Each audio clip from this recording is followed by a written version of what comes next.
here old wallpapers. That's the time of Goethe. And here graffitis from the 30 years war. Those graffitis we found, it was the same time when in Berlin there were graffitis from the Russian soldiers found. It was a real hype, graffitis from the Second World War. We were there working and the guy said, hey, look what I found here. We said, hey, stop! Sensational. Those are really from the 30s, like 30s year war, hard word. And you could tell by certain things. For example, can you see what this is? Can you guess it? Huh? You want to know? It's a guy shooting a pistol. In front there is a fog coming out. You see that? The ball in front. And there are even small balls over the right arm. This is because there were old pistols where the skin can look like this. And he's holding one hand like this to be stabilized. And he has even a kind of sword in the back. And the funny thing is that those weapons really were non-destructive weapons, because you couldn't kill someone only by chance. They were so bad. And this one is a guy he has a wooden leg. You can see it, the left leg, and the gun he uses is a, wait a minute, it's not a musket, but it was before. Oh, I forgot the word. But we could tell by looking at this gun that. It's not a gun, was das Gewehr? Rifle. It's a rifle. Yeah. By looking at this rifle, we could tell that it was before the time of muskets, and muskets were invented during the 30 Years' War. And those arquebuses, that's the name for this one, they were never ever used after that, because you virtually couldn't kill someone with that just by luck. You had to be so lucky to kill someone that thing was almost impossible. So here we are again at the site I've shown you before, that we open, and then you can see that's the way it looked after 2 years. Wait a minute. And here, this is oak. I don't know the word for shingle. We had new windows which we built at this place as well. We just rented some machines, and we got some window builder to teach us how to do it, and then we even made those windows. And this is just to give you an idea how fragile the building can be when working at it. This is the skeleton of one of those spirals. Here again. It just gives through, so that's the way work might look like. And this is the front side. And there's one detail that might be interesting. If you look down, there you see the entrance. And the entrance is like a square format, but we found out that there are those round bows around it from the Gothic time. So our idea was, no one gets a prize for this. Okay, come on. Do you see that? The first one who sees what's wrong with this picture gets a prize. Yes. I can't make it easier. Come on. Satellite dish. Excuse me? Is this TV satellite? No, not at all. That's not. Any other tip? Okay. Huh? Any other tip? Yeah, take a look at the lower part of this building. And then take a look at the persons in this building. It's the same person. Yes! Yeah, that's it. You know, I made it with Microsoft Stitch, which means I took some photos, and this guy was actually moving as the other guy was actually not moving, which told me something about the work. And it really looks like the one guy on the right has a remote control for his clone army. So I'm sorry that this one goes to the guys from... And you get the happy prize. Happy? Yeah, for this, no, the real big prize. Yeah, it's for you. It's marmalade from the place where I come from, and you won't have it in England.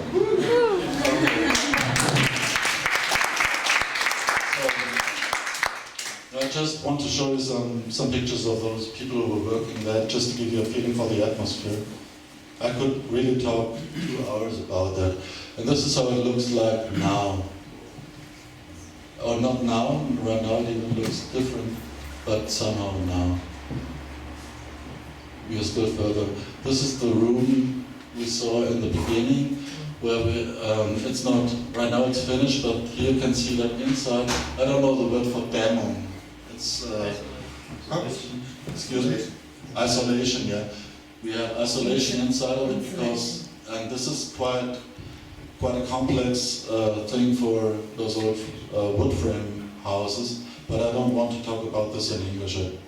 It's hard enough to do it in German. And I know architectural students are not so much, so I don't have to. This is the place where a kitchen is going to be. This is where a bathroom is going to be. We just prepared it. And here you see how we reconstructed the bow, the old bow. And this was a decision as well. This the round bow fits a lot better to this old building, but we had to destroy the entrance of 1750 or something like that. I didn't take pictures of the actual. We are ready with those things. Here you see how guys work on the wood. This is a showroom where there's a documentation of the project in the back where you can read the story of the project and some photographs of people who work here. Then there are objects we found. We even found the correspondence from 1600 and I don't know why, lots of letters, lots of stories to tell, I can't tell you now.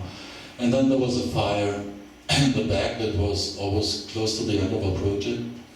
And this fire destroyed the whole backside of it. It was a Brandstiftung, I don't know. Looting, I think, huh? Is it looting? Burning? No. Awesome. Awesome. Yeah, okay, whatever. But not intended to against this project or this building. That it was a guy who did this on 3 spots in this town. That night it was one farm, one bus station, and those buildings in the back that affected the backside. But what will you do? So yes, just to get an idea, this was the only guy whose feet were too large, so he couldn't get any working shoes for him. That's no joke. It's 52, you don't have a chance to get 52. So just some impressions to give you a feeling about work. I'm not sure what the foreman is right here. One guy lived in the woods, and he had a dog, and we had a really cold winter, and then he started to build a little house for his dog, so the dog could stay with him. So those are just people we work with. This is Lemmy, Motorhead. Yes, who was first? Okay. I'm sorry, no marmalade. Just wait a minute. Here. I hope you like Mentos. I gave it to you. Okay, this is also a guy who was homeless for a long time. Those are 2 of those who became carpenters during the project. This is Pen from Thailand. There's one thing I want to talk about as well. If you just want to listen, it's about the impact of such a project. If you meet those people, we first had the idea everybody should do anything. Okay, this didn't work out because some people just didn't want to do anything. They said, I don't want to learn it, but I'm happy if I just do this and that. Then you meet people who, for example, I couldn't understand this woman. She was talking German, I couldn't understand it, so what did I do? I just tried to imagine what's the way Thais speak. And it's a totally different way than we do speak. So I just understood, okay, they don't need the endings of words because it's like a sing-along. The endings are not important. Important is the way you get up and down with the voice. And that was the way she spoke German. No one could understand her because for us, the endings of the words are absolutely crucial. So it was just, I took 1 hour a week just to give her lessons to speak.